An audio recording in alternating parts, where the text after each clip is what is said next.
Good morning to all of you out there, sa mga kababayan ko, sa mga pamilya ko at kamag-anak at mga kaibigan dyan. Saan man sulok ng mundo. Andito na naman ako, si Florian, na magbibigay-pugay sa inyo ng konting advice. Pero nasa sa inyo na yon kung susundin nyo or hindi. Pero I will be sure to you na makaka-relate kayo sa mga sasabihin ko sa inyo. Kaya, tiyan lang kayo at tapusin nyo hanggang sa huli. I'm sure, ganun din ang nasa isip ninyo. Tara, umpisahan na natin.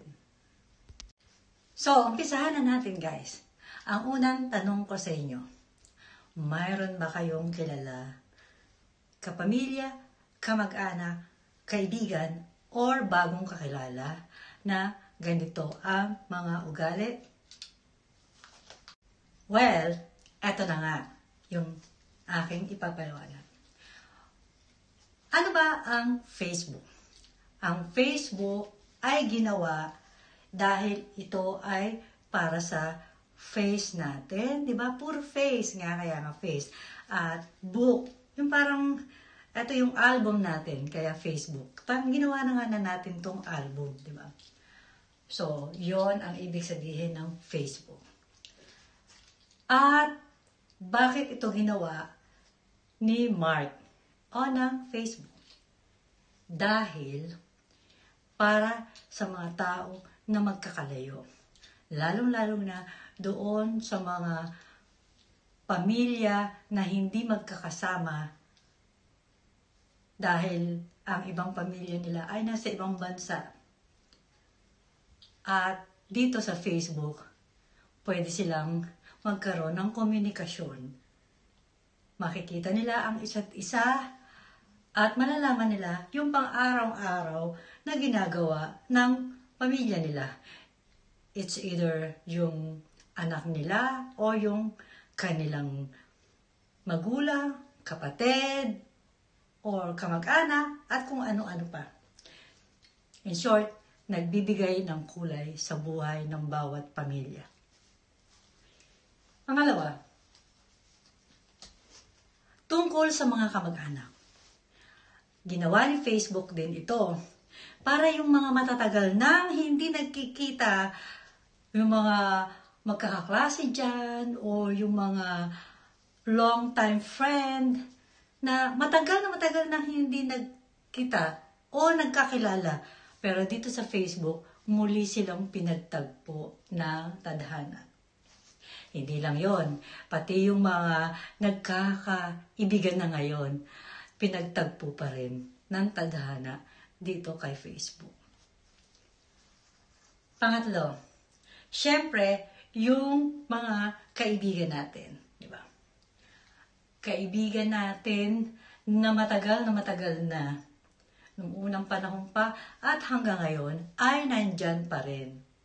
Hindi mawawala yon kasi alam mo sa puso mo, alam natin sa puso natin na kapag ang kaibigan ay parating nakasupport sa atin, anuman ang ginagawa natin sa buhay, kung nagbebenta man tayo ng kung ano-ano, or kung meron man tayong na i-share, nandiyan sila parate. Masaya sila para sa atin. Hindi lang sila yung patingin-tingin. Hindi lang dahil sa kaibigan mo sila, ang tingin natin ay andyan lang sila, di ba? May kasabihan tayo, tama, na ang kaibigan kahit malayo, magkaibigan pa rin. Pero bakit hindi natin bigyan ng importansya ang mga kaibigan natin? Na alam naman natin na nandyan lang at nakikita natin halos araw-araw sa Facebook. Bakit ba kayo magkaibigan kung hindi naman kayo nag-uusap, diba? So, kailangan natin ng komunikasyon. Huwag tayong patingin-tingin lang. Dahil kung gusto mo ng patingin-tingin lang, kakantahan na lang kita ng ganyan. Kasi meron ako niyan, hindi ko nga lang na-upload pa. Charot. Pero totoo yun, meron akong kanta niya. Kanta yan ni Tutsi Guevara, Binago ko lang yung lyrics. Hanggang ngayon, hindi ko pa na-upload. Ayun yon guys.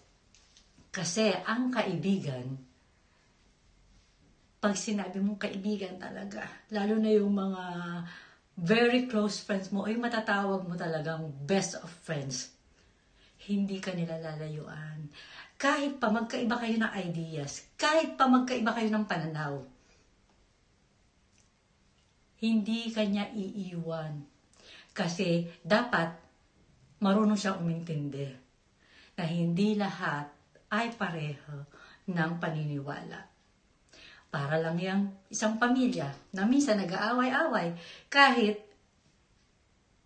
iisa lang ang nananalaytay na dugo.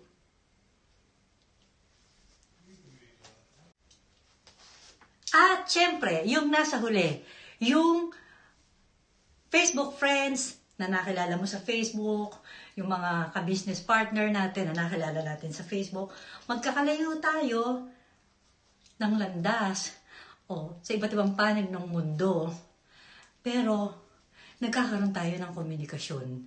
At sa pamamagitan nun, nagiging friends tayo. Hindi ba? Totoo yan, di ba? Minsan nga, naiisipan natin na yung mga nakilala natin dito sa Facebook, mas iba pa yung tingin natin. Parang mas malapit pa tayo sa kanila sa kaunting panahon na nakilala natin sila. Minsan ang tingin natin sa kanila, para natin silang kapatid o para bang sila yung nawawala nating kamag-anak. Ganon di ba yung feelings? Totoo yun. Kasi sabi nga nila, sa Facebook, makikita mo kung anong ugali ng isang tao. Kung ang isang tao ay parating may sinasabi sa iba, sa tingin mo ba gusto mo maging kaibigan yung ganon? Di ba? Okay lang kung halimbawang ito ay isang joke. Walang problema kung joker ang tao.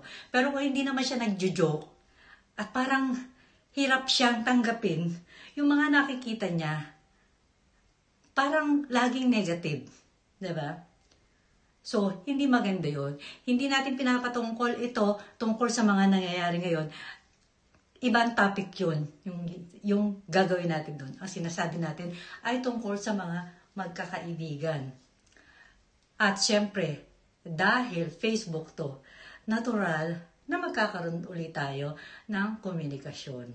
At dahil sa komunikasyon na yan, nabubuo yung relasyon ng pagkakaibigan. Minsan, tumatagal pa.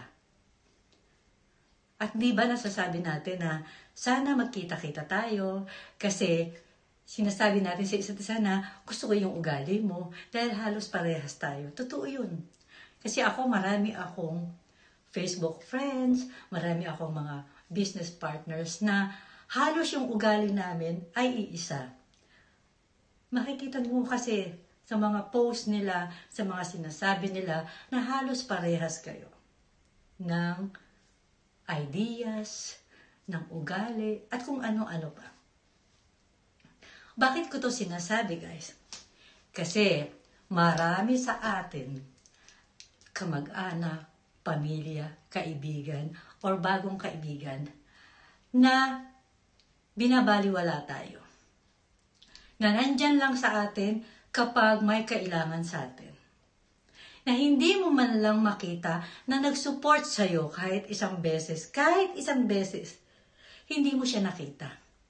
Pero once na may kailangan sila, nandyan sila, bigla na lang silang susulpot. Kapag may sinabi kang hindi maganda, bigla silang magsasalita ng hindi maganda. Dahil against sa paniniwala nila. Dapat bang ganun ang gawin natin? Hindi, guys. Dahil magkaiba man tayo ng paniniwala, dapat nating respetuhin. Kung sasagot tayo sa mga sinasabi ng iba o ideas ng iba, dapat in good manners.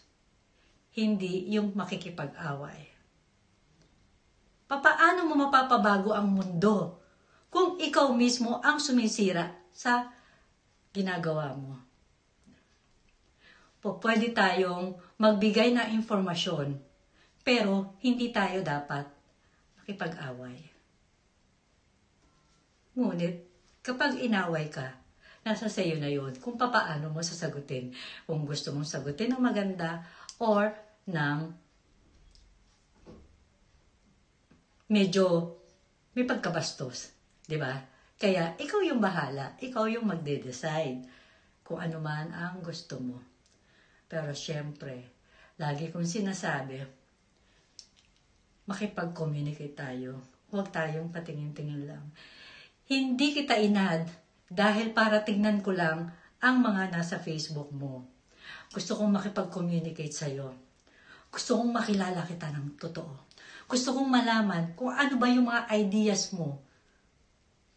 Nang sa gayon, ay lumawak pa ang pagkakaibigan natin.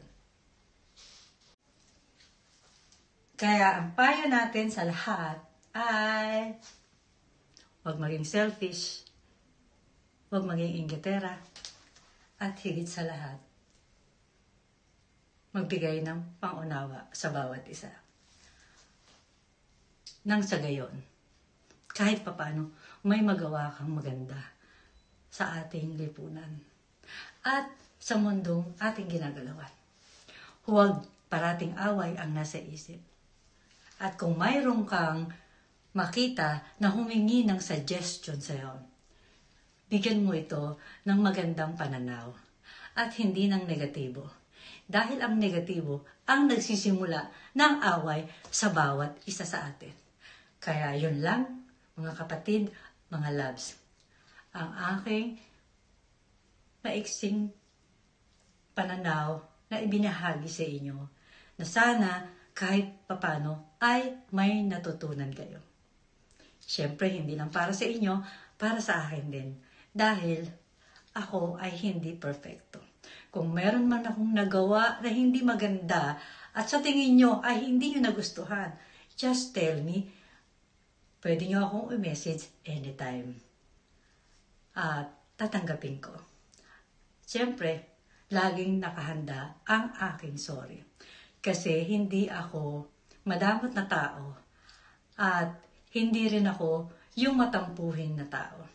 Kung magtampo man ako, sasabihin ko sa iyo at lagi kong ipinaparating. Dahil alam ko sa sarili ko kung kailan ko kailangan na humingi ng sorry sa isang tao. Dahil ako tanggap ko pag ako nagkamali. At kapag pinagsabihan din ako ng nakatatanda sa akin, tinatanggap ko ng maluwag. Hindi kasi ako maramdaming tao. Dahil nga lagi akong positibo, so bihira lang ako magdamdam.